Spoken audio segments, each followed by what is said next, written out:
Hi, I'm Pamela Wilson, and we are here for a live webinar called What Do Caregivers Want? I'm a caregiving expert. I've been in the industry for 20 years, and I've helped caregivers and aging adults solve caregiving problems. I'm going to get started with the slide presentation. You will see me go into the lower right corner of the presentation. I'm down here. So today we're talking about everything you want to know about being a caregiver and how to get what you want as a caregiver. The benefit of these caregiving support groups is really to be with other caregivers who understand where you are, because I always say that it takes another caregiver to understand what a caregiver goes through. If you haven't met me before, I have been working in the care industry for 20 years. I lost both of my parents, a sister and a brother, over 20 years ago, which is why I am so passionate about helping caregivers and aging adults. The benefits of caregiving support are so many. First is caregivers don't feel like you're alone. You feel like you have a place to come to talk and share with other caregivers. You gain confidence, learn skills, be able to advocate in caregiving, which is so very important to get the care that you need or the care that your aging parents need. Here's how it works. You can post questions in the chat. I will answer at the end of the webinar so that I can keep it all going. If you have questions for monthly support groups, there's information on my website, but you can put an inquiry in here.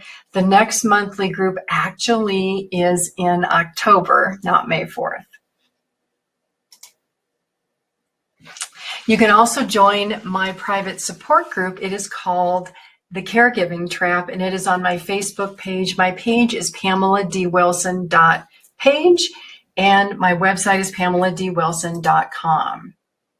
So let's talk about what I believe. I believe that all older adults deserve care, that unfortunately the healthcare system doesn't always support aging adults because they feel that youth is so much more important.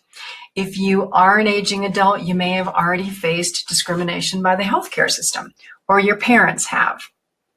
I also do believe that caregiving is a 50-50 balancing act, that aging parents have to help adult children who are the caregivers, that if it is a spousal caregiving situation, everybody has to be contributing equally, if at all possible. In some situations with Alzheimer's or dementia, I realize that that is not possible. And we all need caregiving support to be able to help us through caregiving. There are so many unexpected situations and things that we possibly can't even know as a caregiver. When I was a caregiver for my aging parents over 20 years ago, there were so many things that we didn't know, which is partly why I became a caregiving advocate. I don't want families to have to go through all of the stress and the anxiety that me and my family went through before my parents passed away. So what do caregivers want? Caregivers tell me that they want positive family relationships, which can be difficult when loved ones need care. Why is that? Because there may be disagreements about what the aging parents want versus what the adult children want for the parents. There's a huge gap there, or there can be a huge gap there. There can also be disagreements between adult children caregivers who agree to provide care and then don't show up, or usually there is one caregiver who does everything and everybody else just stands by like this and watches. They don't help. So much disagreement can come there. And through caregiving support groups, through taking online caregiving courses that are on my website at pameladwilson.com, caregivers learn how to make family caregiving relationships more positive. The second is that caregivers want the confidence to be able to manage solutions and to care for aging parents. There is so much doubt about doing the right thing for aging parents because caregivers become caregivers overnight. It's very difficult to know what you don't know, and it's even more difficult to know what questions you should be asking. Again, helpful information is in caregiving support groups and courses. We all want better care, better than average care for our loved ones, but getting that care takes learning how to advocate. And caregivers want to take care of themselves and their families. Being a caregiver can be a 24/7 job. It can be an extra 10, 20, 34 hours a week for caregiving. It almost can feel like a part-time job on top of your full-time job. So what else do caregivers want? You can go on my website. You can send me an email to inquiry@PamelaDWilson.com. I do future caregiving webinars and videos every day on my Facebook page about comments, questions, and situations that I receive from caregivers. So please do comment, share, send me an email. So what it takes to get what you want in caregiving. And this can be very difficult because as caregivers, we feel time pressured. We feel like we cannot possibly add one more thing into our day. So our brains shut, our minds shut off. We don't think, we stop considering new ideas. To get what you want, you have to return to being open-minded or become open-minded if you have not been in the past. You have to be willing to consider new ideas and suggestions. Most caregivers will say, oh, you know what? I tried that. It didn't work out. Tried that, didn't work out. Not willing to consider new things. Don't have enough time. I can't do it. As a caregiver, to get what you want, you have to change the attitude of tried that, didn't work to, well, that is an interesting idea. Let me see how I might be able to work that out for myself or for a loved one. We have to become open-minded. We have to become willing to try suggestions because caregiving is sometimes a trial and error situation. We also have to be proactive. Many caregivers and aging adults, aging parents get stuck in ruts. Same routine every day, which routine in caregiving can be positive, but it can also be negative if it has negative consequences to your caregiving situation. So we have to be able and ready to take that next step and the next step and the next step. We want to be able to gain confidence that the decisions that we are making are positive for our aging parents and are helpful. We also want to be able to collaborate with others, so others outside of our family, doctor's office, insurance companies, hospitals, nursing homes, care communities, in-home caregivers. It is so important to be able to learn how to work on a team with other people for the benefit of our aging parents. And last but not least, we have to have humor and laughter in caregiving because honestly, if we didn't, wouldn't we all just go crazy? The long-term effects of caregiving are significant, and many caregivers don't realize this. Feeling stressed, feeling overwhelmed, feeling exhausted, it affects the emotional and physical health of caregivers. Research states that most caregivers become more sick, more ill than the persons for whom they caregive, and even after caregiving, the effects last for years. How do you avoid that? Caregiving support groups, caregiving courses. Spousal caregivers, those who are 24/7, and caregivers who care for persons with Alzheimer's, dementia, mental illness, personality disorders, those who need a lot of physical care, even more stressed than the regular caregivers.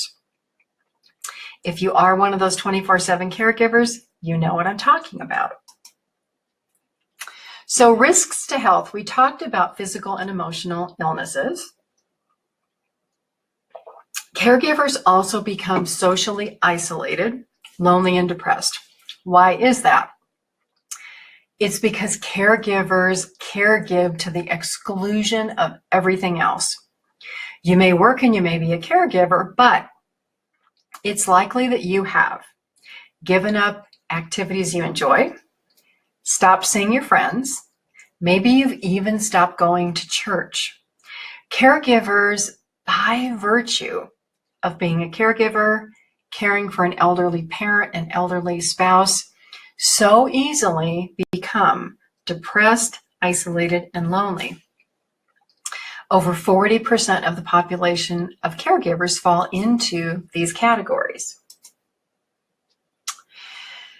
The social isolation also happens for a spouse who needs care and elderly adults because of physical difficulties or mental or cognitive declines, memory loss, Alzheimer's. The person who needs care often doesn't get out of their house as much as they used to, and sometimes not at all, especially if that person needs someone else to drive them around.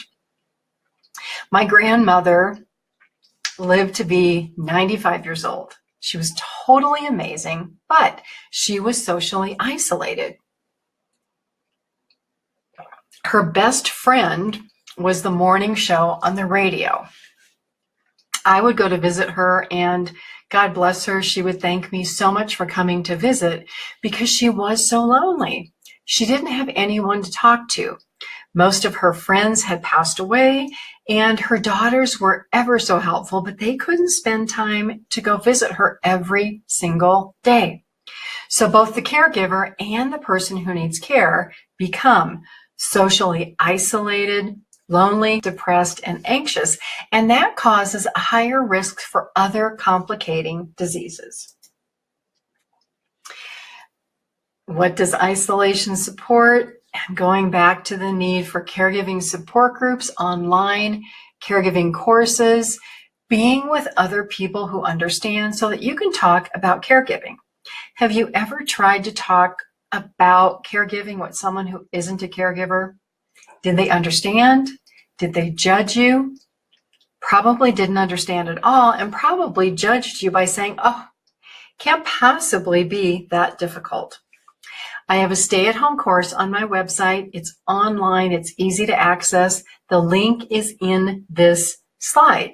It's dignityclaritycivility.org. Stress is bad for caregivers. Chronic stress is associated with what I call the whole caregiver feeling stressed. Your phone rings.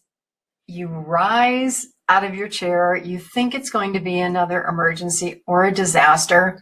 You dream of your phone ringing in the middle of the night because you are hypersensitive to all of the stresses in caregiving. It's bad for your health. We imagine that situations are going to be worse than they are. Caregiving doesn't have to be that way. It's a choice. So what are we talking about today that's not being asked? I always talk about the elephant in the room. And I am so pro women, so pro empowering women, helping women get through caregiving situations.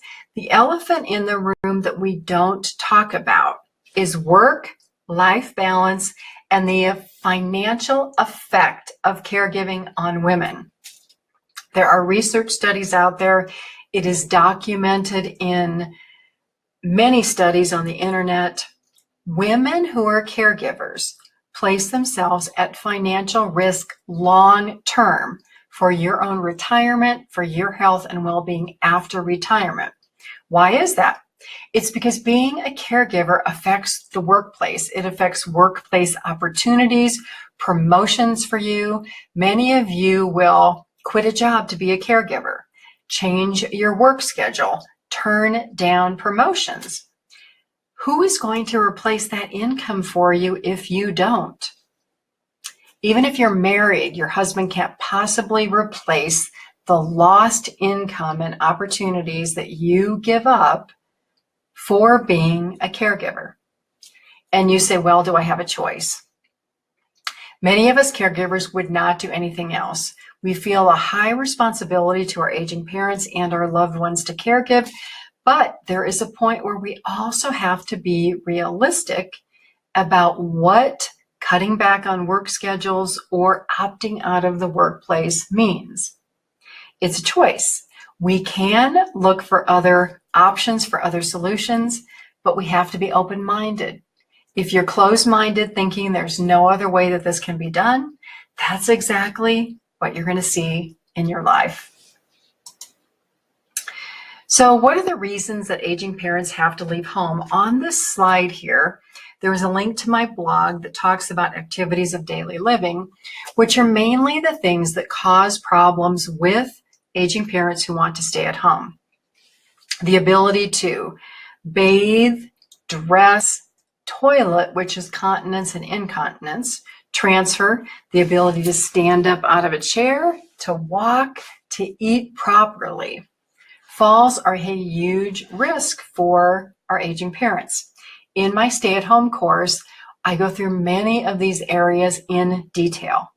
So many caregivers think they know everything. Again, we go back to being open-minded to consider information that you may not know that can help you and your aging parent stay at home, reduce more expensive care costs, and avoid going to a nursing home. None of our aging parents want to go to a nursing home, and neither do we. So other issues in caregiving. Many caregivers tell me, oh, I feel more like a caregiver than a spouse, a daughter, or a son. In this video post, there is a link to my blog. It's on my website. It's a Caring for Aging Parents blog.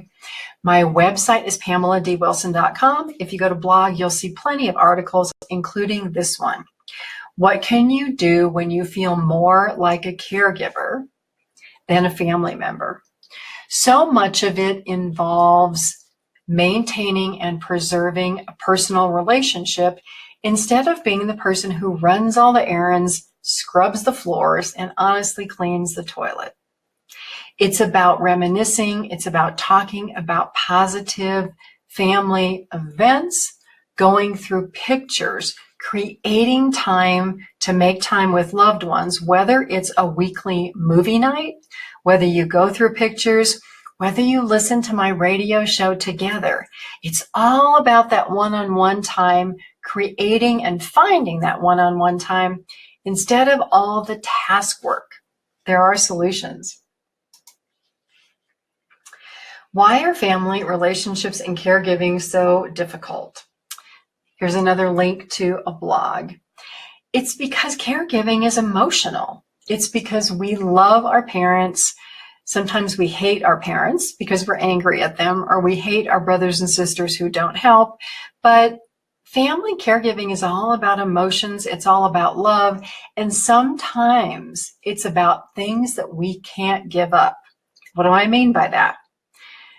Your sister got the toy that you wanted. Your brother got to go on trips that you didn't get to go on. So much of our relationships and our memories from our childhood years enter today when we are adults and caregiving for our aging parents. A lot of what also enters in is disagreements that we may have had with our aging parents that we haven't been able to get over, that we haven't been able to forget. We have to be kind to ourselves as caregivers.